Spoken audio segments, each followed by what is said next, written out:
Few places are as beautiful as the Carolinas when things are in bloom. And with flowers come bees. You may not think much about bees, but without them, many of the great things we take for granted, including some of our most essential foods, simply wouldn't be there. There's a delicate balance between bees and mankind. Fortunately, there are some people working hard to maintain that harmony. We buzzed over to Concord, North Carolina to visit with the Cambarus Beekeepers during their annual field day.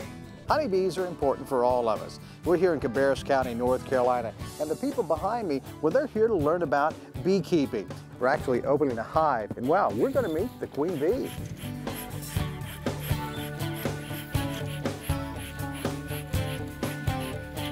And there's a few eggs right in this area right here.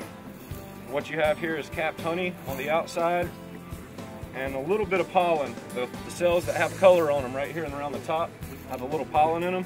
The baby bees are the only thing in the colony that eats the pollen. The adult bees don't. They bring it in and ferment it.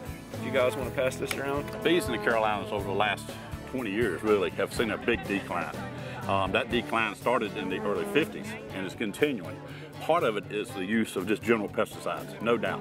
Pesticides have an influence. Honeybees are the perfect example of being a social insect. Bees, of course, are tremendously efficient.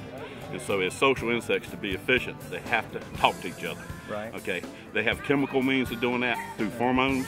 That touching each other, they pass these pheromones on. And that's what tells them the queens are there. Okay, there's a queen in the colony and everything's fine. That keeps all those bees comfortable. But then again, as they find a source of nectar, those scout bees will come back to the colony and dance that location. Wow. Okay, and so, now, is that the waggle dance? Okay, and it depends on the distance. Right. Most common dance is that wagtail dance. Okay. That's that wagtail dance, which tells direction and distance to the flowers. Okay, now if it's close to the colony, they do have what they call a circle dance. Okay. Okay, which means go out of the hive, just circle the hive, you'll find it, it's so close you'll smell it. It's nearby. So Bob, if I understand right, the bees in the Carolinas, they're not too different from those people who dance the shag. I guess you could say that to some degree. Typically in a natural setting, the queen would fly out and the bees would go with her. But what we've done is went into the colony and caged up the queen into a plastic queen cage and have a string on it. And she's emitting pheromones that attract all these worker bees to her. So hopefully they will all gather with her because they know that she's her queen. They're all dedicated to her. These are all her girls, her workforce. These bees on this queen cage right here, fanning, they have a vent that they're opening up and emitting a pheromone saying our queen's here, and then they fan their wings and blow it across there to let all the other worker bees know that the queen's right here. Yeah, there's a lot of them doing it right around in here as well. That's what they're doing, all that fanning and stuff they're doing is telling all the other bees that, you know, where the queen is. I think a lot of people who may be watching are afraid of bees. You know, they feel as if, you know, these bees, you know, they're going to sting you. They're aggressive. They're out to hurt us. But that's not really the case, is it? That's not really the case. I mean, look at us standing so close to the colonies being worked even, and these bees are being disturbed. And they're not aggressive. They're not aggressive. We are using good practices as far as the smoke, but the bees are getting calm. We're not being aggressive to the bees, and the bees not being aggressive to us. There's some more drones. It's always good to see different colors of bees in your hive. It's a sign of good genetic diversity. So the drones are bigger. They have a blockier body, bigger eyes. It's a good way of identifying them. He's just happy he's the guy. Right. Yeah. Well, yeah. There's some capped honey on one side and then there's open neck. It won't sting you. Go get her in a minute. Right there. There she is. This is the queen, and for easy identification, they've painted a yellow dot on her head. What do you do with a smoker? It kind of calms the bees. It gives them they think that the wood's on fire, so they get that smoke and they start going in and eating honey and gorging themselves, and makes them kind of calmer because they got something in their belly to set on there. So. The event provides a lot of educational opportunities for newbies to learn all about the basics of raising bees. But it's also a chance for some good fun and games based on beekeeping. Like, get your hive tool and the bee box.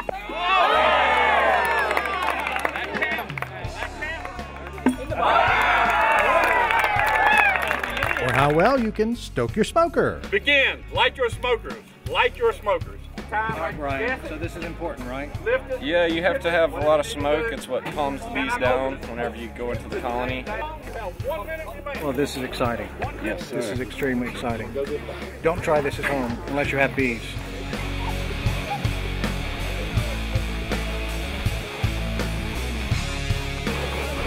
Okay, gentlemen, let them down. Which is first place goes to Mike. Stand up, Mike. First place. Congratulations. Okay. Bryan Fisher gets second place. Bryan, you get the judge first. Congratulations. Of course, the serious side of all this is increasing the interest in raising bees at home. It's really important for people to become beekeepers, to have beginner beekeepers, because particularly in North Carolina, and I believe the stats nationwide are about, an average beekeeper loses approximately 25% of its hives every year. In North Carolina, we have more beekeepers than any other state. We don't have more bees because the beekeepers may have fewer colonies per beekeeper, but we have more beekeepers with maybe 2 or 3 colonies. How complicated is it for someone to start raising bees? It's not very complicated at all. First thing you need to do is go to a class. What we teach in these classes is how bees think. The more you understand how they think and how they function, now we know what to do to help them. So the queen is out and walking around, and we have capped brood, which is a really fantastic sign. That means that she is fertile, alive, and laying eggs, and those eggs have matured into larvae, and they have gotten to the point where they are capped. They put a wax sealing on that cell.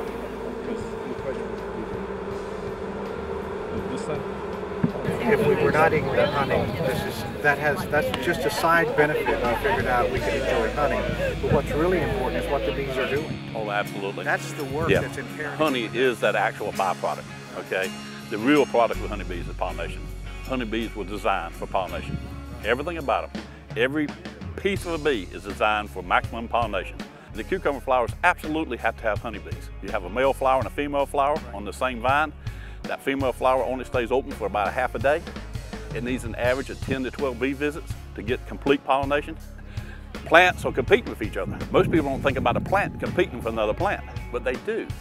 They have to have pollination. So to do that, they're going to compete with being a flower that's the color bees like.